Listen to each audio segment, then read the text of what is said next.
building.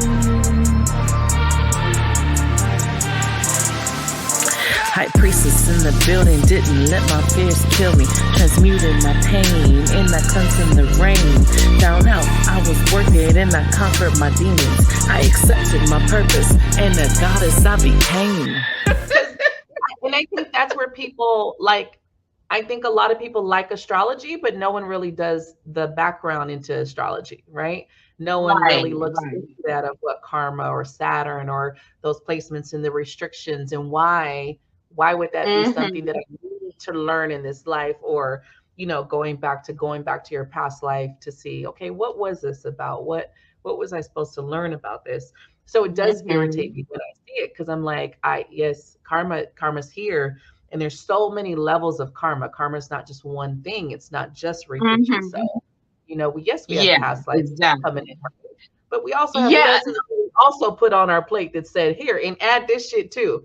Right. And I know most people are used to using karma in that sense, like, well, what comes around goes around. And it's just like, it doesn't true, but it's not always something that is negative, Right. So it's like good karma. Could be good karma bond this lifetime. Good karma. Like, I'm trying to tell people, I'm like, no, I'm getting good energy from it this time. So, but so a lot of times they hear karma and they're like, It's like, hold on, right? Right. This card is in the upright. Hold on. So, dark contracts. What's your take on that? Why is this thing messing up? On dark contracts? Some people believe in dark soul contracts. I don't necessarily believe in dark ones, but what's your take? Well, yeah, so I get what you're saying. Sometimes I call it more so like a shadow twin. Because the things that you're going to be learning aren't really fun. Certain things are scary that you're going to have to learn through this connection. It's also something, a lot of times I say it's heavy. And I'm like, this is going to be heavy, like the person that you're dealing with. And you don't know exactly what heavy is until you get into it. From my personal experience, a lot of times it's more so someone who was like, of course, with their personal life, they were like a drunk. So they were always in this negative space. They bring your energy down. They're going to constantly challenge you. You're going to constantly have to set boundaries with them. It's draining. It's just draining. And it's not the most pleasant experience.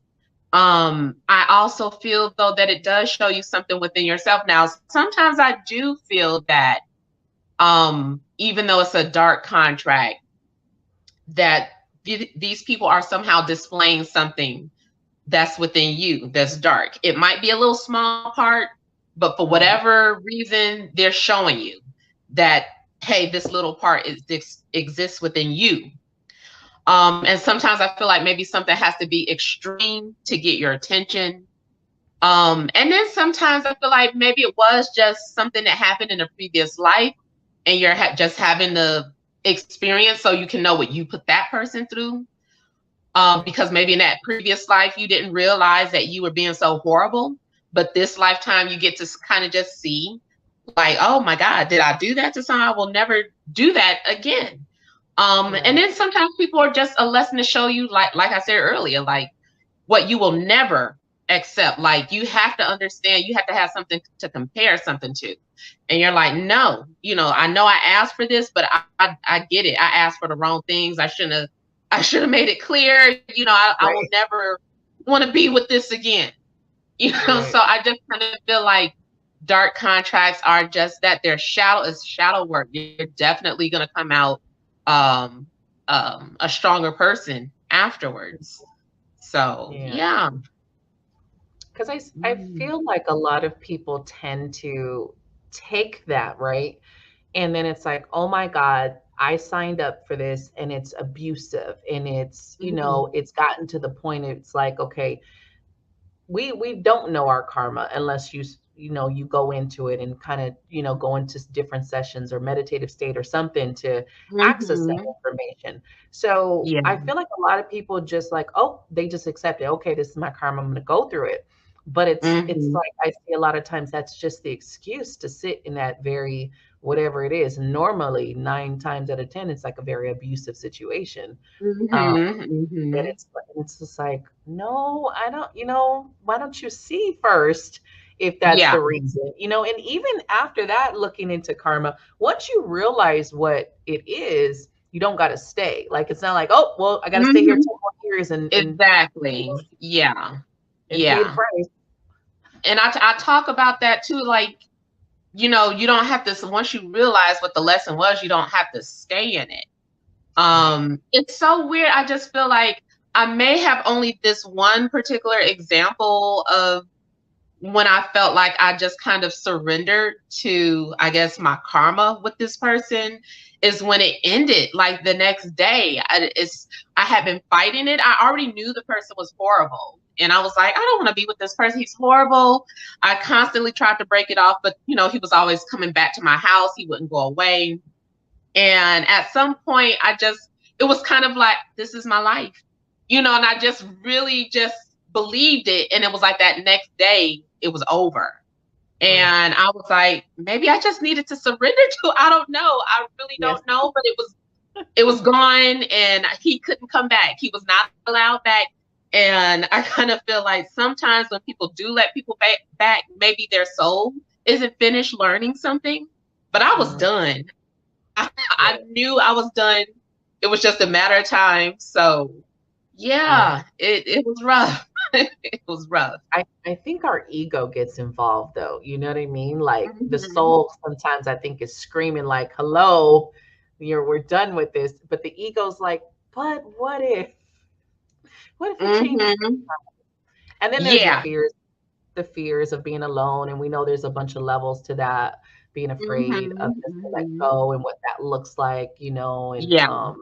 the disappointment and failures behind that or abandonment issues, because there's a lot of stuff that goes down there. But yes, I think it is the surrender. It's the surrender. It's the surrender Yeah. to, and then boom, it's like that, like clockwork. It really It is. was It's like, it was like a real surrender. It's like, in the past, maybe you kind of say, oh, I give up or whatever. But this was like a real, like I'm hope it's out of my hands. It was like a genuine understanding of that. And it was just like, it was gone. It was just gone. right. It's crazy. Yeah. I actually experienced that with my twin and just really got to that place of surrender. Like, and then boom, it was like, oh shit, like I have my power back. Like, wait, what happened? Right. You know, nothing he could say would trigger me. Nothing. It was just like, you take care of yourself. Yeah. And I was like, Exactly. what the fuck just happened? I wanted to go into twin flame. I love bringing up the twin flames because spirit definitely, whatever my purposes are, twin flames was definitely in the mix of helping people empower themselves out of it. And I've had this experience of it to help people get out of it. Like, and I don't want to say get out of it like it's a crazy bad thing or anything like, Yeah. but to empower yourself from it instead of it being a crutch or a hindrance to your life, or there will be Yeah. no one else that can come and love you besides the twin flame. Exactly. I was working and I conquered my demons. I accepted my purpose and the goddess I became.